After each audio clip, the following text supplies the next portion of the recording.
ስትናገር መቋቋም አልቻሉም ቃሉን ስትዘነዝር ካህናተ ጣዖት ትጥቃቸው ተፈታ ክፉ አሳቢውን በወንጌል ተመታ ሐዋርያው ደጉ አባቴ ቅዱስ ማርቆስ አብ ወልድ ወመንፈስ ቅዱስ አሐዱ አምላክ አሜን። በስመ አብ ወልድ ወመንፈስ ቅዱስ አሐዱ አምላክ አሜን። ክርስቶስ ተንሥአ እሙታን በዐቢይ ኃይል ስልጣን አሰሮ ለሰይጣን አግዓዞ ለአዳም ሰላም ወዘሰኮነ ፍስሐ ወሰላም።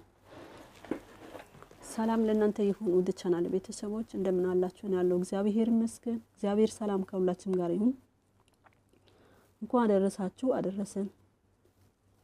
ሚያዝያ 30 ታስበው ተከብሮ የሚውል ቅዱሳን ወንጌላዊ ቅዱስ ማርቆስ በዓለ ዕረፍቱ ነው። ቅዱሳን ሞት በእግዚአብሔር ዘንድ የከበረ ነው። መዝሙረ ዳዊት 115 ከቅንፍ 16 ከቁጥር 15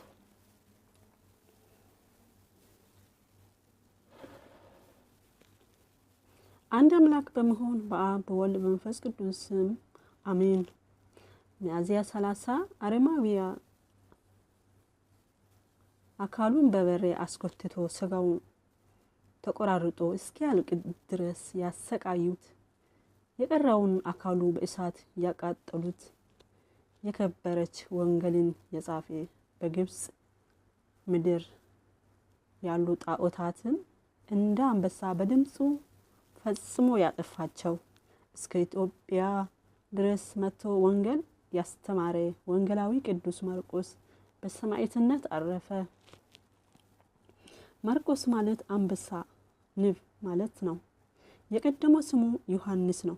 እናቱ ማርያም ቅዱሳን ሐዋርያት ታገለግል ስለነበረ ቤቷም ለጸሎት እንዲሆን አደረገች። ቅዱስ ማርቆስ በትውልዱ ዕብራዊ ሲሆን ቤተሰቦቹ ግን ይኖሩ የነበረው በሰሜን አፍሪካ ቀሪና በተባለችው በዛሬው ምዕራባዊ ሊቢያ ጠረፍ አካባቢ ነበር። ነገር ግን የሰሜን አፍሪካ ዘላን ጎሳዎች የሆኑት በርበሮች በየጊዜው ከተማቸው እየዘረፉና ጥቃት እያደረሱ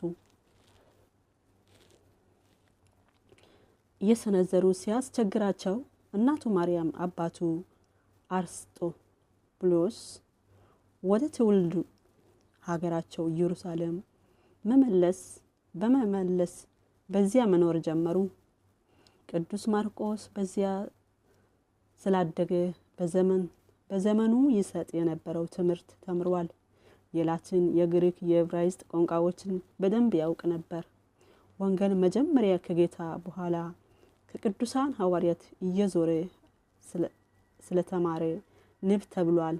አንበሳ የተባለበት ምክንያት አንበሳ ላምን እንደሚሰብር ማርቆስ እንዲሁም በላም አምሳል ተሰርተው ሲመለኩ የነበረው የግብጽ ጣዖታትን ሰባብሮት አጥፍቷልና ነው።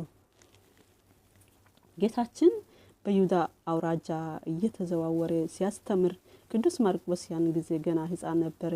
ለዚህም ነው ጌታችን መከራ መስቀሉ እየተቀበለ ወደ ቀራንዮ ሲሄድ ማርቆስ ርቃኑን በነጠላው ሸፍኖ ሲከተለው አይሁድ ሊይዙት ባሰቡ ጊዜ ጨርቁንም ጥሎ ራቆቱን የሸሸው ሐዋርያት ዓለምን በዕጣ ተከፋፍሎ ሲወጣ ቅዱስ ማርቆስ በበርናባስ አቅራቢነት ከቅዱስ ጳውሎስ ጋር በመጀመሪያ ጉዞ በ46 ዓመተ ምህረት ለስብከት ወንጌል ወጥቶ ነበር።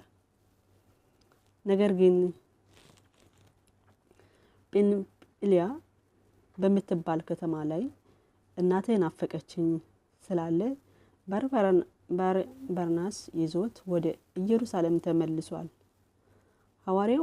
ሐዋርያት ሥራ 13:13 ነገር ግን ሐዋርያት ከሄዱበት ተመልሶ ስላደረጓቸው ታምራት ሲናገር ሲሰማ ተጸጸተ። ድጋሚም ከበርናባስ ጋር ሄደ። በርናባስ ካረፈ በኋላ ወደ ሮም ሄዶ ቅዱስ ጴጥሮስ ተቀላቅሎ ደቀ መዝሙር ሆነ። በዚያም ቅዱስ ጴጥሮስ የተረጎመለትን ወንጌል ጻፈ። በሮሜ ሀገርም እየተማረበት ከዚህም በኋላ በጌታችንም ትእዛዝ በ60 ዓመተ ምህረት ወደ ሰሜን አፍሪካ መጥተው እስክንድርያ ደረሰ። በሀገሪቱ አምልኮተ ጣዖት በስፋት ተንሰራፍቶ ስለነበረ ወንጌልን እንዴት አድርጎ መሰበክ እንዳለበት እያሰበ በከተማ ሲዘዋወር የእግሩ የጥፍር ጫማውን ተበጥሳና ለአንድ ሰፊ ሰጠው። ጫማ ሰፊውን ሲሰፋ እጁ ስለወጋው ኤስቶኦስ ብሎ በዩናናውያን ቋንቋ ጮኸ። ትርጉሙም አንድ አምላክ ማለት ነው። ያን ጊዜም ቅዱስ ማርቆስ ጫማ ሰፊው ለመሆኑ አሁን የጠራኸው አምላክ ታውቃለህ ብሎ ጠየቀው። ጫማ ሰፊው ስሉ እሰማለሁ እንጂ አላውቀውም አለ። ቅዱስ ማርቆስም የቆሰለችው እጁን በታምራቱ ፈወሰና ወንጌል ሰበከለት። እርሱም ወደ ቤት ወሰደና ለቤተሰቡም ጭምር ወንጌልን ይሰበክል ዘንድ ጋበዘው። ቅዱስ ማርቆስም ወደ ጫማ ሰፊ ስሙ አናኒዮስ ይባላል ሄዶም ወንጌል ሰበከ።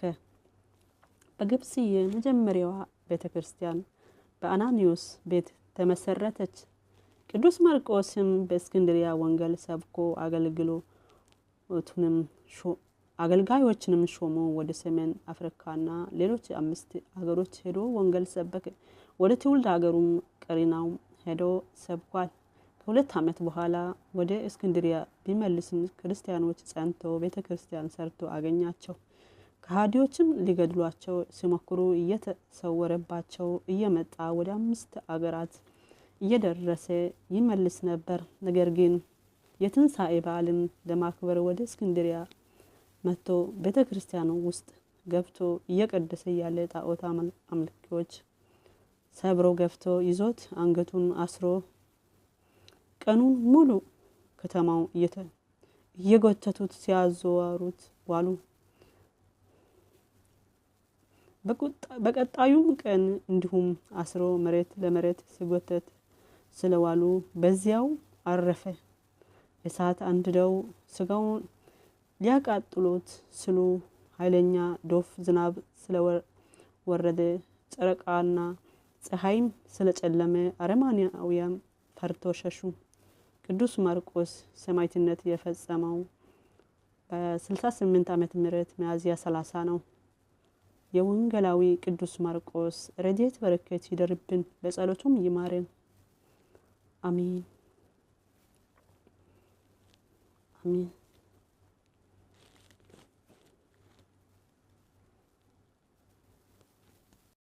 እግዚአብሔር ማዳን ከልባቸው ጠፍቶ ሐዋርያው ሰብኮ ሕዝቡን አስተማረ። ጣዖታት ተሰብረው እግዚአብሔር ከበረ። ተናገረኒ ማርቆስ በጥዑመ ዜማ ወልሳን። ተናገረኒ ማርቆስ በጥዑመ ዜማ ማርቆስ ሐዋርያ ወንጌላዊ ሰማዕት ማርቆስ ሐዋርያ ወንጌላዊ ሰማዕት ሰበከ በሮም በመላው ዓለም ሰበከ በእስክንድርያ በመላው ግብጽ ድምፁ እንዳንበሳ ፈጣን እንደ ነብር ሐዋርያው ማርቆስ ንጉሥ ነው ጥበብ ምስጢር ተናጋሪ ምስጢርን አብሳሪ የእግዚአብሔርን ቃል ወንጌል ተናጋሪ ተናገረኒ ማርቆስ በጥዑመ ዜማ ወልሳን ተናገረኒ ማርቆስ ማርቆስ በጥዑመ ዜማ ማርቆስ ሐዋርያ ወንጌላዊ ሰማዕት ማርቆስ ሐዋርያ ወንጌላዊ ሰማዕት ሰበከ በሮሜ በመላው ዓለም ሰበከ በእስክንድርያ በመላው ግብጽ አስረው ሲጎትቱ ጥለው ከመሬት ላይ የሃይማኖት አባት በራህ እንደ ፀሐይ በፀሐይ ከስከለሞት ማርቆስ ወንጌላዊ ዘአንበሳው ማርቆስ ክብረ ሰማያዊ ተናገረኒ ማርቆስ በጥዑመ ዜማ ወልሳን ተናገረኒ ማርቆስ ማርቆስ በጥዑመ